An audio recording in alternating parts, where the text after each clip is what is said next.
কবিতাৰ শিৰোনাম ককাই। কবি ৰাতুল গগৈ। পৰিকল্পনা যুব সাংবাদিক তপন কুমাৰ শইকীয়া। আবৃত্তিকাৰ উৎপল। ককাই কিমান বুজাবি সিহঁতক, যিমান বুজালেও দেখোন সিহঁতে বুজি নাপায়। মই জানো এদিন তয়ো ভাগৰি পৰিবি। সিহঁত মানুহৰ নামত অমানুহ, দৈত্য চৰিত্ৰ, স্বাৰ্থলোভী। ককাই, তোৰ আশে পাশে এতিয়াও তেনে মানুহ গিজগিজাই আছে ককাই, যি স্বপ্নবেশী জাতীয়তাবাদ। দিনৰ পোহৰত সিহঁত ডাঙৰ ডাঙৰ নেতা, মুখত জাতীয়তাবাদৰ শ্লোগান, কিন্তু সিহঁত ভণ্ড চৰিত্ৰ, সমাজৰ প্ৰতিবন্ধক।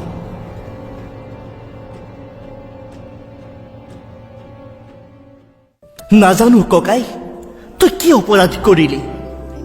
জাতিটোক ভাল পোৱাই তোৰ বাবে অপৰাধ আছিল কিজানি। তোৰ বৃদ্ধা আইজনীৰ মুখলৈ চালে মনটো যেন কৰবাত খুন্দা মাৰি ধৰেও। সেইগৰাকী চিৰনমস্য আই মাতৃক শত শত প্ৰণাম। বহু মানুহ আছে ককাই, যিটো সযতনে বুকুৰ মাজত আলফুলকৈ ৰাখিছে। মই জানো তই আপোচবিহীন এক জাতীয় সত্তা। তোৰ জাতীয়তাবাদ হওক আজন্ম প্ৰতীক, তোৰ জাতীয়তাবাদ হওক প্ৰেৰণাৰ উৎস।